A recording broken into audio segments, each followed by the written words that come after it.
Hi hello good morning friends. ಇವಾಗ ಸುಮಾರು ಒಂದು 7 ಗಂಟೆ ಆಗಿದೆ. ಇವಾಗ ನನ್ನ ವೀಕೆಂಡ್ ವ್ಲಾಗನ್ನು ಸ್ಟಾರ್ಟ್ ಮಾಡ್ತಾ ಇದ್ದೀನಿ ಫ್ರೆಂಡ್ಸ್. ಈ ವೀಕೆಂಡ್ನ ನಾನು ಹೇಗೆಲ್ಲ ಎಂಜಾಯ್ ಮಾಡಿ ಕಳೆದೆ, ಏನೆಲ್ಲ ಮಾಡಿದೆ, ಏನೆಲ್ಲ ರುಚಿಯಾದ ರೆಸಿಪಿಗಳನ್ನೆಲ್ಲ ಮಾಡಿದ್ದೀನಿ ಅಂತ ನಾನು ನಿಮಗೆ ತೋರಿಸ್ತೀನಿ ಇವತ್ತಿನ ವ್ಲಾಗಲ್ಲಿ. ಹಾಗೆ ಇವತ್ತು ನಮ್ಮ ಮನೆಗೆ ಗೆಸ್ಟ್ ಬಂದಿದ್ದಾರೆ. ಯಾರಂದರೆ ನನ್ನ ಹಸ್ಬೆಂಡ್, ಅತ್ತೆ ಮತ್ತು ಅವ್ರ ಮಗಳು ಬಂದಿದ್ದಾರೆ. ಅವ್ರ ಜೊತೆ ಹೀಗೆ ಮಾರ್ನಿಂಗ್ ಎದ್ದು ಫ್ರೆಶ್ ಅಪ್ ಆಗಿ ಬಾಗಿಲೆಲ್ಲ ಒರೆಸಿ ಹಾಗೆ ಒಂದು ಸ್ವಲ್ಪ ಮಾತಾಡ್ತಾ ಇದ್ವಿ. ಅತ್ತೆ ಇಲ್ಲೇ ಕಾರಿಡಾರ್ ಮೇಲೆ ನಿಧಾನವಾಗಿ ಮಾರ್ನಿಂಗ್ ವಾಕಿಂಗ್ ಮಾಡ್ತಾಯಿದ್ರು. ನಾನು ಅದು ರಂಗೋಲಿ ಅಚ್ಚನ್ನು ತೋರಿಸು ಅಂತಂದರು, ಅದನ್ನೇ ನೋಡ್ಕೊಂಡು ಮಾತಾಡ್ತಾ ಇದ್ವಿ. ಹಾಗೆ ಇನ್ನು ನಿಧಾನವಾಗಿ ಅಡುಗೆ ಮನೆ ಕಡೆ ಹೋಗಬೇಕು. ಬೆಳಗಿನ ತಿಂಡಿಗೆಲ್ಲ ಸ್ವಲ್ಪ ಏನೇನು ಏತ್ತ ಅಂತ ಎಲ್ಲ ರೆಡಿ ಮಾಡಬೇಕು. ಬೆಳಗಿನ ತಿಂಡಿಗೆ ಮಸಾಲೆ ದೋಸೆ ಮಾಡ್ತಾ ಇದ್ದೀನಿ. ಹಿಟ್ಟನ್ನ ಆಲ್ರೆಡಿ ನಿನ್ನೆ ನೈಟೇ ರುಬ್ಬಿಟ್ಕೊಂಡಿದ್ದೆ, ಚೆನ್ನಾಗಿ ಒಂಥರ ಹುಳಿ ಬರುತ್ತೆ, ಸಾಫ್ಟ್ ಆಗುತ್ತೆ ಅಂತ. ಹಾಗೆ ಅದಕ್ಕೆ ಇವಾಗ ಪಲ್ಯ ಮತ್ತು ಚಟ್ನಿ ಎಲ್ಲ ರುಬ್ಬಬೇಕು. ಪಲ್ಯ ಮಾಡೋದನ್ನು ನಾನು ನಿಮಗೆ ಇವತ್ತು ಹೇಳ್ಕೊಡ್ತಾ ಇದ್ದೀನಿ. ಹಾಗೆ ಒಂದು ಬೌಲಿಗೆ ಎಣ್ಣೆ ಹಾಕ್ಕೋತಾ ಇದ್ದೀನಿ. ಹಾಗೆ ಎಣ್ಣೆ ಬಿಸಿ ಆಗ್ತಿದ್ದಾಗೆ ಅದಕ್ಕೆ ಒಂದು ಸ್ವಲ್ಪ ಅಂದರೆ ಒಂದು 1/4 ಟೀ ಸ್ಪೂನು ಸಾಸಿವೆ ಮತ್ತು ಒಂದು ಸ್ವಲ್ಪ ಜೀರಿಗೆ ನಾನು ಸ್ವಲ್ಪ ಜಾಸ್ತಿ ಹಾಕ್ತೀನಿ, ಯಾಕೆಂದರೆ ಬಟಾಟೆ ಪಲ್ಯ ಅಲ್ವಾ, ಸ್ವಲ್ಪ ಚೆನ್ನಾಗಿ ಜೀರ್ಣ ಆಗಲಿ ಅಂತ. ಬೇವಿನ ಸೊಪ್ಪು ಅಂದರೆ ಕರಿ ಲೀವ್ಸು, ಆಮೇಲೆ ಮೆಣಸಿನ್ಕಾಯಿ, ನಿಮ್ಗೆ ಖಾರಕ್ಕೆ ಎಷ್ಟು ಬೇಕೋ ಅಷ್ಟು ಮೆಣಸಿನ್ಕಾಯಿ ಹಾಕ್ಕೊಳ್ಳಿ. ಹಾಗೆಯೇ ಈರುಳ್ಳಿ ಹಾಕ್ತಾಯಿದ್ದೀನಿ. ಈರುಳ್ಳಿಗೆ ಒಂದು ಸ್ವಲ್ಪ ಉಪ್ಪು ಹಾಕ್ಕೋಬೇಕು, ಯಾಕಂದರೆ ಅದು ಚೆನ್ನಾಗಿ ಫ್ರೈ ಆಗುತ್ತೆ. ಹಾಗೆ ಸ್ವಲ್ಪ ಕೊತ್ತಂಬರಿ ಸೊಪ್ಪನ್ನು ಕೂಡ ಹಾಕ್ಕೋತಾ ಇದ್ದೀನಿ ಫ್ರೈ ಮಾಡುವಾಗಲೇ. ಇದನ್ನು ಚೆನ್ನಾಗಿ ಫ್ರೈ ಮಾಡ್ಕೋಬೇಕು. ಈರುಳ್ಳಿದೆಲ್ಲ ಒಂಥರ ಹಸಿಯಾದ ವಾಸನೆ ಅಂದರೆ ಸ್ಮೆಲ್ ಹೋಗೋಕ್ಕೋಸ್ಕರ ಚೆನ್ನಾಗಿ ಫ್ರೈ ಮಾಡ್ಕೋಬೇಕು ಇದನ್ನು. ವೀಕೆಂಡ್ ಅಂತ ಸಿಂಧು ಫುಲ್ ಕೆಲಸ ಹಚ್ಚಿದ್ದೀನಿ. ಅವಳಂತೂ ಪಾಪ ಇವತ್ತೆಲ್ಲ ತುಂಬಾ ಹೆಲ್ಪ್ ಮಾಡಿದ್ಲು ನನಗೆ. ಪಲ್ಯಕ್ಕೆ ಬಟಾಟೆನ ಎಲ್ಲ ಸಿಪ್ಪೆ ಎಲ್ಲ ತೆಗೆದು ಕ್ಲೀನಾಗಿ ಕಟ್ ಮಾಡಿಕೊಟ್ಲು. ಆಮೇಲೆ ಈರುಳ್ಳಿ ಕಟ್ ಮಾಡಿಕೊಟ್ಲು, ಪಲ್ಯಕ್ಕೆಲ್ಲ ರೆಡಿ ಮಾಡಿಕೊಟ್ಲು. ಹಾಗೆ ಮಧ್ಯಾಹ್ನ ಅಡುಗೆ ಕೂಡ ತುಂಬ ಹೆಲ್ಪ್ ಮಾಡಿದ್ಲು. ಅಡುಗೆ ಮನೆ ತುಂಬ ನೋಡೋಕ್ಕೆ ಹೋಗಬೇಡಿ, ತುಂಬ ಮೆಸ್ಸಿ ಆಗಿಬಿಟ್ಟಿದೆ. ಅರ್ಜೆಂಟಲ್ಲಿ ಮಾಡ್ತಾ ಇರೋದು ಎಲ್ಲ, ಹಾಗಾಗಿ ಅಲ್ಲೆಲ್ಲ ಇಟ್ಕೊಂಡು ಬೇಗ ಮುಗಿಸೋಣ ಅಂತ ಮಾಡ್ತಾಯಿದ್ದೀನಿ. ನಾನು ಆಲ್ಮೋಸ್ಟ್ ಏನು ಮಾಡ್ತೀನಿ ಅಂದರೆ ಬೆಳಗ್ಗೆ ತಿಂಡಿ ಮಾಡುವಾಗಲೇ ಸ್ವಲ್ಪ ಅಡುಗೆಗೂ ಕೂಡ ಮಧ್ಯಾಹ್ನದ ಊಟಕ್ಕೆ ಕೂಡ ಸ್ವಲ್ಪ ತಯಾರಿ ಮಾಡ್ಕೊಂಡು ಬಿಡ್ತೀನಿ ಆವಾಗಲೇ. ಹಾಗಾಗಿ ಅಡುಗೆ ಮನೆ ಇನ್ನೂ ಮೆಸ್ಸಿಯಾಗಿರುತ್ತೆ ಮತ್ತು ಸ್ವಲ್ಪ ಗಡಿಬಿಡಿ ಕೂಡ ಆಗುತ್ತೆ ನನಗೆ. ಬೆಳಗ್ಗೆ ಟೈಮು ಸ್ವಲ್ಪ ಏನು ತುಂಬಾ ಗಡಿಬಿಡಿ ಆಗುತ್ತೆ. ಅದು ಅಲ್ಲದೆ ಜೊತೆಗೆ ಮಗನೂ ಕೂಡ ಸ್ವಲ್ಪ ರೆಡಿ ಮಾಡಬೇಕು, ಫ್ರೆಶ್ ಅಪ್ ಮಾಡಿಸ್ಬೇಕು, ಅವನಿಗೆ ಸ್ನಾನ ಅದು ಇದು ಅಂದ್ಬಿಟ್ಟು. ನೋಡಿ ಈರುಳ್ಳಿ ಚೆನ್ನಾಗಿ ಫ್ರೈ ಆದ ನಂತರ ನಾನು ಪೊಟ್ಯಾಟೊ ಹಾಕ್ಕೊಳ್ತಾ ಇದ್ದೀನಿ, ಬಟಾಟೆ ಹಾಕ್ಕೊಳ್ತಾ ಇದ್ದೀನಿ. ಬಟಾಟೆ ಹಾಕ್ಕೊಂಡ ತಕ್ಷಣ ಇದಕ್ಕೆ ಉಪ್ಪು ಮತ್ತು ಸ್ವಲ್ಪ ಲಿಂಬೆಹಣ್ಣು ಎಲ್ಲ ಇವಾಗಲೇ ಹಾಕ್ಕೋತೀನಿ. ಹಾಕ್ಕೊಂಡ್ಬಿಟ್ಟು ಚೆನ್ನಾಗಿ ಅದನ್ನು ಕಲಿಸ್ಬೇಕು. ಚೆನ್ನಾಗಿ ಮಿಕ್ಸ್ ಆದ ನಂತರ ನಿಮಗೆ ಗಟ್ಟಿ ಅಂದರೆ ಹೋಳಲ್ಲೇ ಇರಬೇಕು ಪಲ್ಯ ಅಂದರೆ ಹಾಗೆಯೇ ಸ್ವಲ್ಪ ಬಿಸಿ ಮಾಡ್ಕೊಳ್ಳಿ. ಇಲ್ಲ ಹೋಟೆಲಲ್ಲಿ ಸಿಕ್ಕೋ ಥರ ಸ್ವಲ್ಪ ಸಾಫ್ಟ್ ಬೇಕಂದರೆ ಒಂದು ಸ್ವಲ್ಪ ನೀರು ಹಾಕ್ಕೊಳ್ಳಿ. ನೀರು ಚಿಮ್ಕಿಸ್ತಾರಲ್ಲ ಆ ಥರ ಒಂದು ಸ್ವಲ್ಪ ನೀರು ಹಾಕ್ಕೊಂಡು ಸ್ವಲ್ಪ ಬಿಸಿ ಮಾಡಿ ಅದನ್ನು ಒಂದು ಪ್ಲೇಟ್ ಅಥವಾ ಮುಚ್ಚಿಟ್ಬಿಟ್ಟು ಸ್ವಲ್ಪ ಬಿಸಿ ಮಾಡಿದ್ರು, ಸಣ್ಣ ಬೆಂಕಿಯಲ್ಲಿ ಸ್ವಲ್ಪ ಬಿಸಿ ಮಾಡಿ, ಆವಾಗ ತುಂಬ ಸಾಫ್ಟಾಗಿ ಬರುತ್ತೆ. ಹಾಗೆ ಬೆಳಗಿನ ತಿಂಡಿಗೆ ಪಲ್ಯ ರೆಡಿಯಾಗಿದೆ. ಪ್ರೀತಿ ಮಾಡ ಒಂದು ಪ್ರೀತಿ ಮಾಡ ಪ್ಲೀಸ್. ಗುಡ್ ಮಾರ್ನಿಂಗ್ ಹೇಳಿ.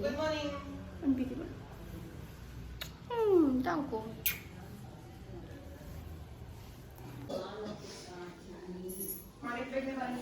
ಓಡ್ದ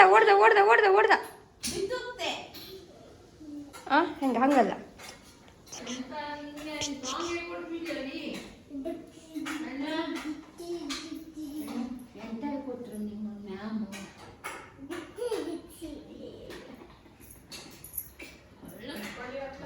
ಹಾಕು ಸ್ಪೋರ್ಟ್ಸಿಗೆ ಹೋಗೋಣ.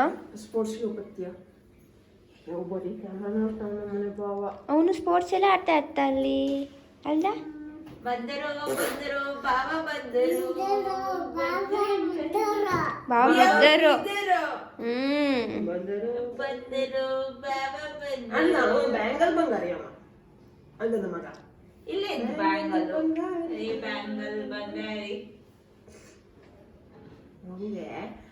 ಇದು ಹಂಗೆ ಹಾಕಿದ್ಯೋ ಪಕ್ಕ ಖುಷಿ. ಸುಮ್ಮನಿರಾ ನಂದದು. ಮತ್ತೆ ಯಾರ ಅಂಗಿ ಅದು? ನಿಂದೆ ಅಂಗಿನ? ನಿಂಗೆ ಯಾವಾಗ ತಂದು ಕೊಟ್ಟಿದ್ವು ಅಂಗಿಯ? ಗಗ್ಗಿಂದದು, ಗಗ್ಗಿ ಸಣ್ಣಿರಕ್ಕಾಗಿ ತಂದಿದ್ದು. ನಾವು ಮೊದಲೇ ಟ್ರಾನ್ಸ್ಫರ್ ಮಾಡೋಣ ಬಾ.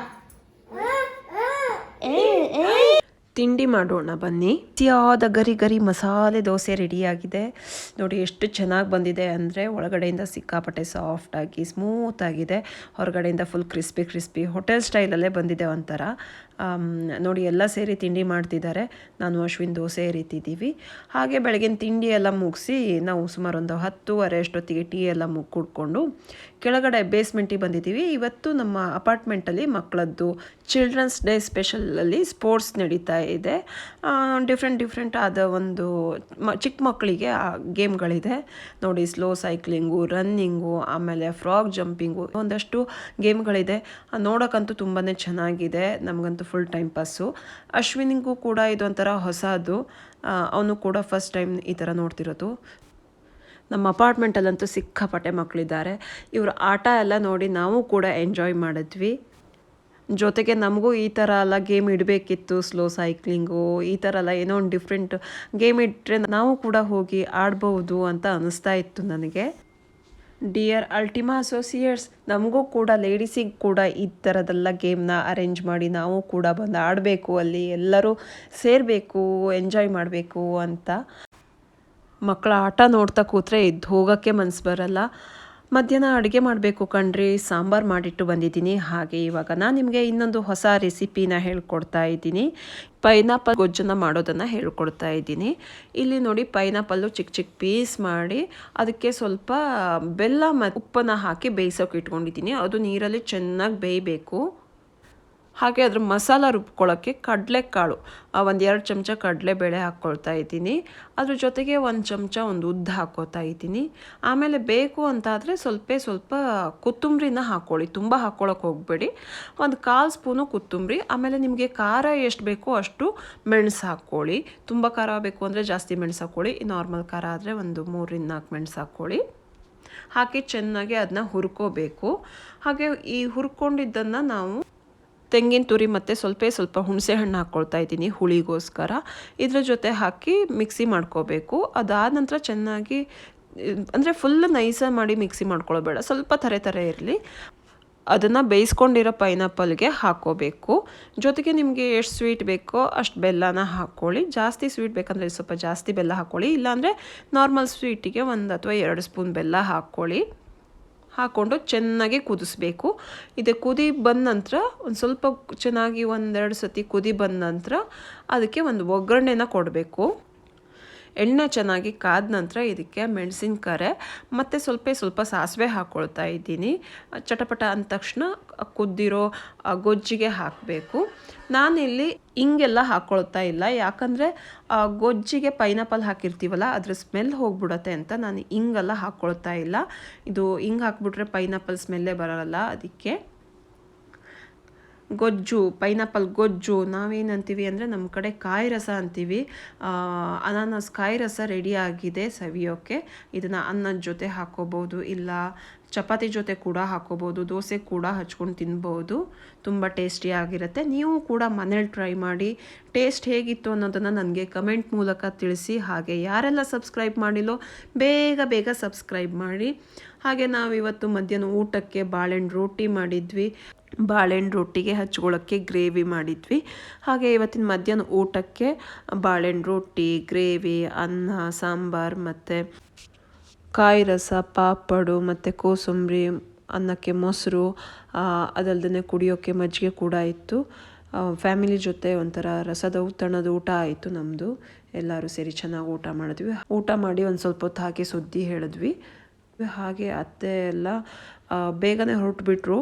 ಯಾಕಂದರೆ ಅವ್ರ ಮನೆ ಇರೋದು KR ಪುರಮಲ್ಲಿ. ತುಂಬ ಟ್ರಾಫಿಕ್ ಆಗುತ್ತೆ, ಸಾಯಂಕಾಲ ಹೋಗೋಕ್ಕೆ ತುಂಬ ಟೈಮ್ ಬೇಕಾಗತ್ತೆ ಅಂತ ಅವರು ಒಂದು 4 ಗಂಟೆ ಅಷ್ಟೊತ್ತಿಗೆ ಹೊರಟುಬಿಟ್ರು. ಅಶ್ವಿನ್ ಮಲ್ಕೊಂಡಿದ್ದ. ಆ ದಿನ ಸಿಕ್ಕಾಪಟ್ಟೆ ನಿದ್ದೆ ಅವನಿಗೆ. ಚೆನ್ನಾಗಿ ನಿದ್ದೆ ಮಾಡ್ದ. ಸಾಯಂಕಾಲ ಒಂದು 6:30ವರೆಗೆ ಚೆನ್ನಾಗಿ ನಿದ್ದೆ ಮಾಡ್ದ. ಅದಾದಮೇಲೆ ನಾವು ಎಲ್ಲರೂ ಹೋಗೋಣ, ಎಲ್ಲಿ ಹೋಗೋದು ಅಂತ ಯೋಚನೆ ಮಾಡಿ ಆಮೇಲೆ ಫೋರಮ್ ಮಾಲಿಗೆ ಹೋದ್ವಿ. ತುಂಬ ದಿನ ಆಗಿತ್ತು ಮಾಲ್ಗೆಲ್ಲ ಹೋಗ್ದೇನೆ. ಹಾಗೆ ಒಂದು ರೌಂಡ್ ಹೋಗಿ ಬರೋಣ ಅಂತ ಹೋಗಿದ್ವಿ. ಅಲ್ಲಿ ಹೋಗಿ ನೋಡಿದರೆ ಒಂದು ದೊಡ್ಡ ಜಾತ್ರೆನೇ ನಡೀತಾ ಇತ್ತು. ಮಾಲ್ ಒಳಗಡೆ ಅಷ್ಟೊಂದು ಶಾಪಿಂಗ್ ಮಾಡೋ ಅಂತ ಒಂದು ಶಾಪ್ಗಳಿದೆ. ಅದನ್ನು ಬಿಟ್ಟು ಮಾಲ್ ಹೊರಗಡೆ ಕೂಡ ಎಲ್ಲ ಟೆಂಟ್ ಹಾಕಿದ್ರು ಶಾಪಿಂಗಿಗೆ ಅಂತ. ಫುಲ್ ಎಲ್ಲಿ ನೋಡಿದ್ರು ಫುಲ್ ಜನ ಜನ ಜನ, ಒಂಥರ ಜಾತ್ರೆ ನೋಡಿದಾಗೆ ಆಗ್ತಾಯಿತ್ತು. ಬೆಂಗಳೂರಲ್ಲಿ ಅದು ಮಾಲಲ್ಲಿ ನಮ್ಮೂರು ಜಾತ್ರೆ ನೋಡಿದಾಗ ಆಗ್ತಾಯಿತ್ತು. ಅದಲ್ದೇ ಫಾರಿನ್ ಆರ್ಟಿಸ್ಟ್ಗಳನ್ನೆಲ್ಲ ಕರೆಸಿದ್ರು. ಮ್ಯೂಸಿಕ್ ಕನ್ಸರ್ಟ್ ಕೂಡ ನಡೀತಾ ಇತ್ತು. ಅದಲ್ದೇ ಹೊರಗಡೆ ಎಲ್ಲ ಸುತ್ತಾಡಿ, ಆಮೇಲೆ ಮಾಲ್ ಒಳಗಡೆ ಎಲ್ಲ ಸುತ್ತಾಡಿ, ಆಮೇಲೆ ಮಸಾಜ್ ಚೇರಲ್ಲಿ ಮಸಾಜ್ ಮಾಡಿಸ್ಕೊಂಡ್ವಿ. ಅದೆಲ್ಲ ಮುಗಿಸ್ಕೊಂಡು ಆಮೇಲೆ ನಾವು ಪ್ಲೇ ಏರಿಯಾಕ್ಕೆ ಹೋದ್ವಿ. ಅಲ್ಲಿ ಬಿಡಿ ಅಶ್ವಿನ್ಗಂತೂ ಕೇಳೋ ಕೆಲಸನೇ ಇಲ್ಲ. ಒಂದು ಸತಿ ಕಾರು, ಒಂದು ಸತಿ ಬೈಕು, ಒಂದು ಸತಿ ಫೈರ್ ಗಾಡಿ ಅಂತ, ಅದು ಇದು ಅಂತ. ಹಬ್ಬ 10 ಗಂಟೆ ಆದರೂ ಬರೋಕ್ಕೆ ರೆಡಿ ಇಲ್ಲ. ಲೈಟ್ ಆಫ್ ಮಾಡಿದ್ಮೇಲೆ ಸೆಕ್ಯೂರಿಟಿಗಳೆಲ್ಲ ವಿಸಿಲ್ ಹೊಡೆಯೋಕ್ಕೆ ಸ್ಟಾರ್ಟ್ ಮಾಡಿದ್ಮೇಲೆ ಆಫ್ ಆಯಿತು, ಇನ್ನೂ ನಮಗಿಲ್ಲಿ ಆಟ ಆಡೋಕ್ಕೆ ಕೊಡಲ್ಲ ಅಂದ್ಕೊಂಡು ಆಮೇಲೆ ಅಲ್ಲಿಂದ ಹೊರಟ ಅವನು. ಅಲ್ಲಿವರೆಗೂ ಫುಲ್ಲು ಸುತ್ತಾಡಿದ್ವಿ, ಫುಲ್ ಗೇಮ್.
ನೋಡಿದ್ರಲ್ಲ ಫ್ರೆಂಡ್ಸ್, ನನ್ನ ಈ ವಾರದ ವೀಕೆಂಡು ಹೇಗೆಲ್ಲ ನಾನು ಟೈಮ್ ಸ್ಪೆಂಡ್ ಮಾಡಿದೆ ಅಂತ.